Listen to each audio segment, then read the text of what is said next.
Hello, everyone. Charles Watts here. Welcome to another edition of Inside Arsenal. It is Tuesday.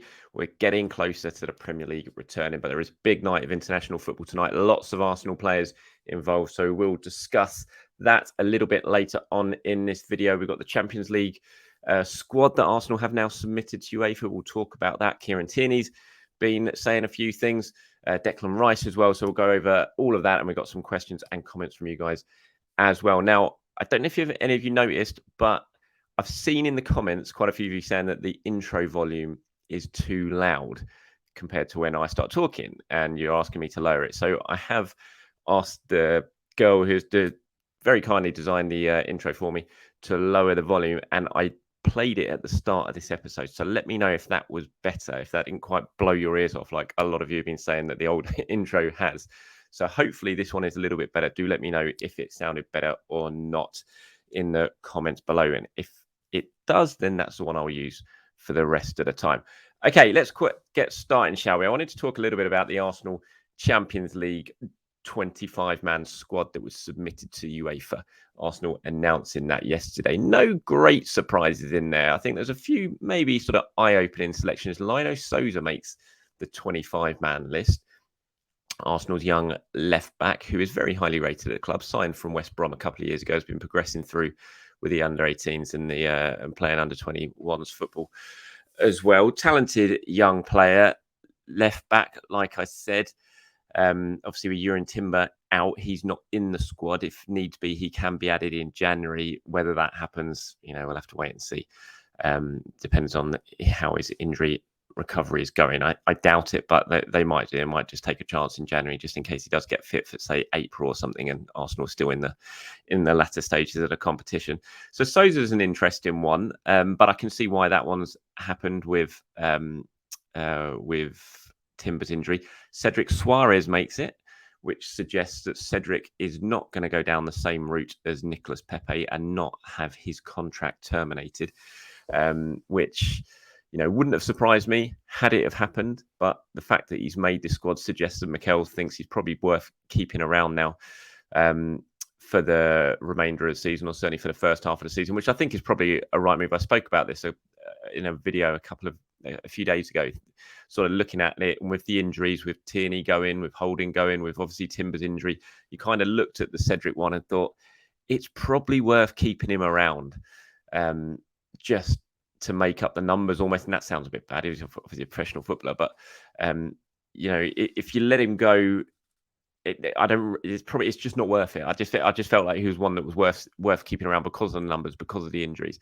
So I'm not overly surprised at that. James Hilson makes it obviously as the third goalkeeper. After Conquo's headed out on loan to where's he gone? Wrexham, hasn't he? So Hilson gets the nod as the third choice goalkeeper. Everywhere else there, I mean, there's no great surprises, is there? Defenders: Cedric, Lino Souza, Tomiyasu, Zinchenko, White, Gabriel, Kivior, Saliba. Midfielders: Elneny, Jorginho, Partey, Declan Rice, Odegaard, Havertz, Vieira, and Smith Rowe. And then the forwards: Trossard, Saka, Martinelli, Nelson, Nketiah, and Gabriel Jesus. Strong squad. Could have done with having Kieran Tierney in there. Certainly would have looked a hell of a lot stronger having Timbers name down there. But hopefully that is a 25-man squad that goes on to win Arsenal the Champions League this season. Wouldn't that be nice? But let me know what you guys think, of course, in the comments below of those squad and of Lino Souza's inclusion, of Cedric's inclusion. Can you see the reasons for that? Arsenal there is, of course, a B squad that can be submitted to UEFA. It doesn't have to be submitted till like the night before the game, and that can include under 21s players as well, which can, fill out the numbers. The likes of, I don't know, Kozia Dubry, who we saw in the squad a lot of times last season, towards the end of the season, players like that. So they can all be included later on in the thing. So it's not necessarily just this 25 who can play in the Champions League for Arsenal. There can be others as well. And that will be in the under 21s B squad, which will go 24 hours before the game itself. Okay, Declan Rice has been speaking. I thought this was really interesting comments. If you haven't seen it yet, I'll leave a comment in. The link in the description below. He's done an interview with Channel 4 Football ahead of England's game against Scotland tonight. Of course, Channel 4 are the host broadcasters showing that. And so he sat down. It's on their YouTube channel. I'll link it below. It's well worth watching. He's talking about Arsenal and Arteta and how he's arrived and all that sort of things. And it was really interesting. He was asked, but I think it was Joe Cole who was doing the interview with him, and Joe was like, "Why Arsenal? You could have gone City, Chelsea, you could have gone all these clubs. Why did you choose Arsenal?" And he just said straight away, he just said the manager. And said, I think just from the moment that I met him, I knew he was the one I wanted to take the next part of my career. Just the way he spoke, his aura, the way he sees the game, the way he wants to play football. And I think we've seen Arsenal, the way they've played in the last 2 years, the way they've played as a team. I really see myself fitting in. So far, that decision has paid off. I feel really at home. I've always had that gut feeling that Arsenal would be the club from the moment I walked in up until now.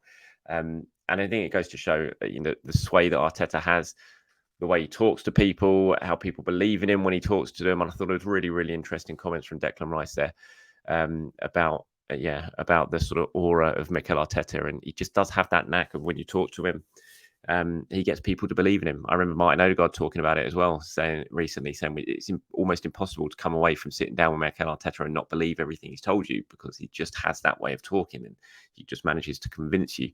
Declan Rice's interview there, I thought was very, very telling. He also spoke very glowingly about Jorginho and how good he is. And I thought these were really good comments as well. So please do watch the video about Jorginho. He talks about how brilliant he is in training, how hard he works, how he always finds the right position. And Declan Rice says he always just watches Jorginho in training, just trying to learn from him.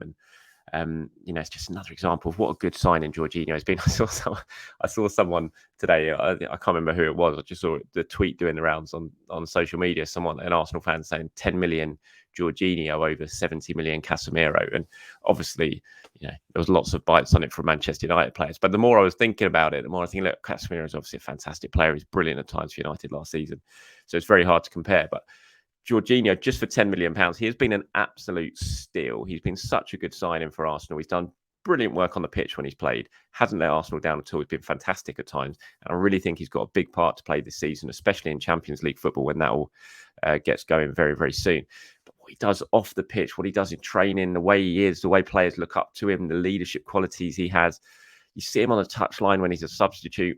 A lot of players when they're a substitute will just be sulking around sort of going through their warm-ups, just wishing they were on the pitch. And you just see Jorginho, he almost manages the game from the touchline when he's there doing the warm-ups. You see the way he's coaching players, coaching his teammates on there and sort of geeing them up. And when someone scores a goal, as he was when I think it was Declan Rice or Gabriel Jesus' goal against Manchester United, he's always one of the first players on the pitch to celebrate. He's such a team player. And I think he's been such an underrated signing for Arsenal. Since he's come in for only £10 million. He's been an absolute steal, and I'm delighted that the club kept him around this season. There's obviously those rumours doing the rounds about he could potentially go. I'm absolutely delighted that those rumours, as I said at the time, there was nothing in them. There was nothing substance. He wanted to stay. Arsenal wanted him to stay. And I really do think he's got a big, big part to play. Do get below. I'll drop that link into the description of Declan Rice's chat with Channel 4. If you haven't seen it yet, then I do suggest you watch it. It's very, very good. Talking about Declan Rice, he could well be in action tonight. Lots of players, Arsenal players, potentially in action tonight, actually, in the sort of final round of fixtures in the international break. Fingers crossed. I think we all sit here right now with our fingers crossed that they all come through unscathed. You look at the England-Scotland game, you've obviously got Declan Rice, Eddie Nketiah. Nketiah wasn't even in the squad for the game against who was it? Ukraine, which just like, what's the point? You call him up and then you just leave him out. You give him his sort of first call up. He has that excitement of being with England for the first time, and then you leave him out of the matchday squad. Well done, Gareth. That makes a lot of sense.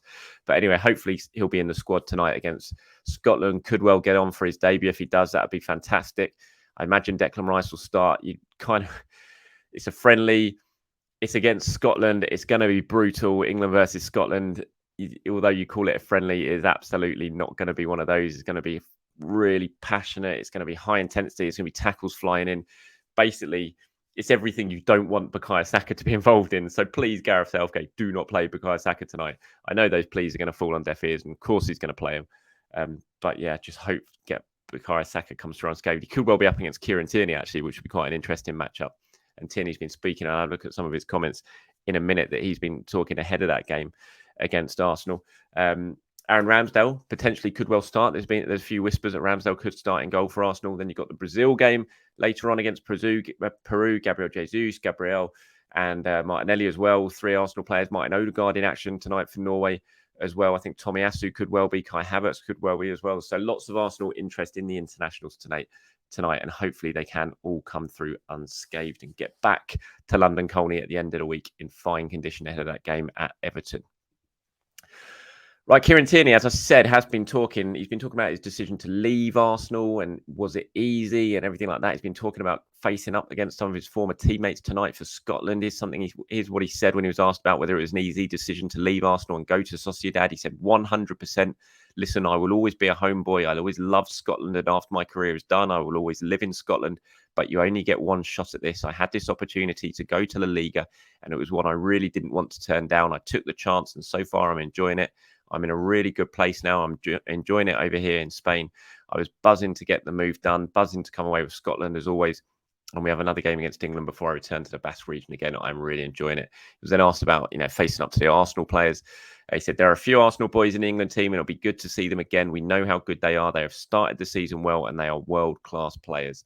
England are a tremendous team and go into every competition as one of the favourites, but we will go against them confident. We'll go with belief as we do every single game these days. I mean, Scotland are absolutely flying. They've got a 100% record in qualifying for the Euros, so they are going to be up for it tonight against England, as they always are when England versus Scotland games happen. And like I said, it's going to be a high-intensity match, and there's going to be some serious challenges put in this game. And you're just going to be, I think as an Arsenal fan, it's just going to be one of those games when you're sitting like that, every time the ball comes close to Saka, every time a tackle goes in towards Saka or Declan Rice, it's just going to be, oh, please, boys, get up. Please get up. Don't do anything bad. So fingers crossed that all goes well.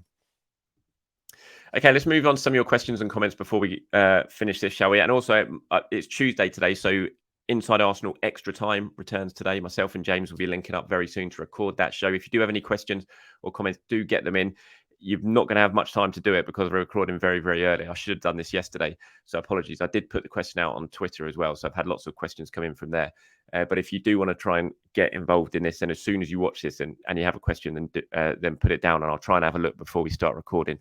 But we might well run out of time, so apologies for that. But do keep your eye out for that show tonight. It'll be out later tonight, probably about 5:30 or so. That episode will be released, so keep your eyes peeled for that. Here's some questions from you as in response to my discussion yesterday about whether Eddie Nketiah should keep his place against Everton or whether Gabriel Jesus should return. It's kind of 50-50. There's been lots of comments about it. A couple of them here. One from KG says Jesus must win his spot back as any other player. The only exception to this would be Odegaard in case he gets an injury. So he thinks Eddie Nketiah should probably keep his place against Everton. Jesus has to win his place back. And then Ike Man says, if Jesus is 100%, we start him at Goodison. No messing about. Eddie can start the Champions League game against Lens in midweek. It's not Lens, it's PSV in midweek, the Champions League game. So very sort of split opinions there, and there's been lots and lots of that. Some people saying keep Eddie, and other people saying Jesus has to return if fit. I'm kind of leaning towards Eddie keeping his place. I think if Jesus hadn't been away for 2 weeks in Brazil and hadn't had all this travelling, I imagine he's not going to get back till sort of Thursday night, Friday morning from Brazil. That's the only reason I think that I'd probably stick with Eddie at this stage, and the fact he's done nothing wrong.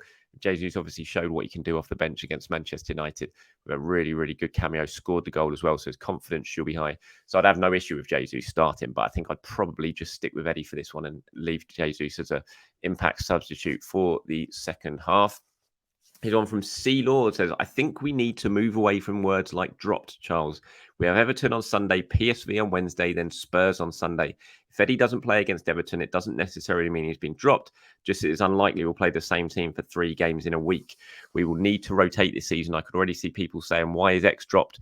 We have to get used to this team changing slightly game to game. Absolutely spot on. That is a very true comment. Mikel is going to have to rotate. He's going to have to get it really, really right when it comes to managing this squad now, because the first part of the season leading up to this international break, it was obviously just 1 game every weekend. That all changes now. That goes out the window. It is bang straight into the Champions League, straight into the Carabao Cup. So it's going to be game on Saturday, game on Wednesday, game on Saturday, or Sunday, Wednesday, Saturday. Things like that is going to be hectic, and Mikel is going to have to balance the squad, and he's going to manage the squad very, very well. So you're going to see the team changing all the time. Hasn't really had to do that for the last couple of seasons with Arsenal in the Europa League, or certainly last season with Arsenal in the Europa League. The group stages, you could almost do what you want. You could change teams, and Mikel did do that. Not he didn't change all 11 players, but he changed the team. He did rotate quite heavily. There's only sort of 2 or 3 that would sort of stay in the team. I don't think he can really do that again with the Champions League. He's got to manage it really well. So you got to, you could almost have 5 or 6 players on one night, then rest them, and then bring another 5 or 6 in. So they're all going to get their chance. They're all going to get their minutes. That's why when people are looking at why isn't Emile Smith-Rowe playing, I'm hoping we're going to see a lot of Emile Smith-Rowe from this point forward, because everyone's going to have to play. Everyone's going to have to prove that they're good enough to play and take their chances when they arrive. And it isn't going to be a case of players being dropped. It's just going to be a case of playing being rested, rotated, and doing everything you can to keep them in the best possible position for the games that are coming. Here's one as well from Simmer Langland, but looks, it says, "Hi Charles, do you think we'll see Smith-Rowe start a Premier League game for Arsenal again? Right now, it seems like Arteta would start the kit man ahead of him." Well, this is what I've just been talking about. Obviously that first little chunk of games, it was just one game every weekend, so Mikel kind of stuck with the same team. But now I think we're going to see a lot more rotation. Teams, players coming in, players coming out, players are going to get minutes, and I absolutely hope Smith-Rowe is 100% a part of that. I would imagine I think certainly for the group stage games, because of the sort of teams Arsenal have got as well, it does give you a little bit more leeway. You don't want to take any risks or anything like that, because although it's not the strongest Champions League group, they're all dangerous teams. We saw Arsenal go to PSV and lose convincingly last season in the Europa League. So you've got to be sensible. But, we might well see the likes of Smith-Rowe playing more in the Champions League, perhaps getting more chances in the Champions League, certainly in the game against Brentford in the Carabao Cup. But I hope he starts getting minutes in the Premier League, because I want him to be given opportunity. Because if you don't get an opportunity, how do you prove yourself? How do you say that you're worth a place in the team? So hopefully Smith-Rowe will start getting that opportunity very, very soon. Here's one from Charlie about the women's team. Says, why is it we're going after Man United's players? World record offer for Russo before she signed for free, now supposedly in for Mary Earps. I know that United were years behind the likes of Arsenal, City, Chelsea in terms of development and financial backing of their women's team. Is Arsenal targeting their high-profile England internationals? A clear sign that our women's team and infrastructure is light years ahead of theirs. And also, we know Champions League is going to be under pressure if we don't get a strong start in the WSL. Well, in terms of Arsenal going after United's players, I mean, you've obviously listed a couple of examples there. It's not like they're going after the whole team, but Arsenal just higher up in the food chain than Manchester United in the Women's League. It's different. It's different than the men's, isn't it? And every league in every, whether it be men's, women's, wherever it is in Europe or the world, there is a bit of a food chain in terms of the big clubs and the clubs that have put more investment into their teams. And Arsenal have done that with the women's team. So United have done really, really well in quite a short space of time to catch up with the top dogs in women's football in England. They went very, very close to the title last season, but Arsenal is still a far bigger outfit and a far bigger name, and have got a far richer history in women's football than Manchester United, and they've got more investment on that side of the things as well from the club. So they can target these sorts of players, and they can lure them away from Manchester United, as they've done with Russo. And whether they can do it with Mary Earps will have to remain to be seen. But and in terms of the Eideveld question, I think he would be under pressure. Of course he will, because that Champions League result was an absolute hammer blow to the club for their plans for this season. For the European games that were going to be staged at the Emirates, for the investment that Arsenal put in to bring players like Russo to the club. It was all, the Champions League is absolutely central to that. And to go out before the groups, before you get into the group stages, was an absolute disaster for Arsenal. It was an awful result. And Eideveld will 100% be under pressure. I think if Arsenal don't get off to a good start in the WSL, it's only natural. Hopefully they do, though. And you can look at the Champions League exit and think, well, hopefully that will help with the WSL campaign.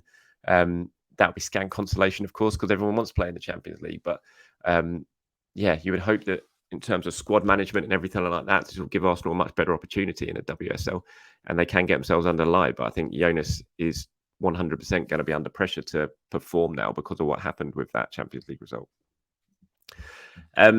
There's a final one here before we move on. Dominic Palmer says, I think if Partey were fit for Everton game, then maybe Arteta would look more closely at taking Havertz out of the firing line for a game or two. But without him, I think he'll go for the physical presence Havertz provides against Everton. And then Toby, who was underneath replying to that comment, I thought was worth including, says, definitely this. Unfortunately, as soon as a lineup comes out, people will be questioning why Vieira is not starting, as if Vieira would succeed in a scruffy physical battle against Onana, Doucouré and Gay, etc. Yeah, 100%. Look, I spoke about this earlier on in the week and looking ahead to the Everton game. And I don't feel like it's a match for Fabio Vieira. I remember what happened at Goodison last season. I remember how that midfield really bossed Arsenal and dominated Arsenal and shut them down really, really quickly. We know what's going to happen with a Sean Dyche team. And I don't really see it as a game from the start for Fabio Vieira. And I think, like you, I think Kai Havertz starts at Goodison Park. I'd be very surprised if he doesn't.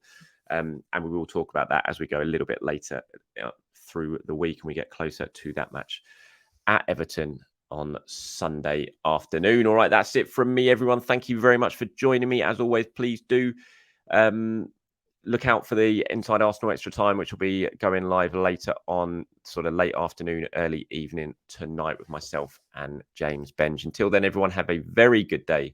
I'll speak to you soon.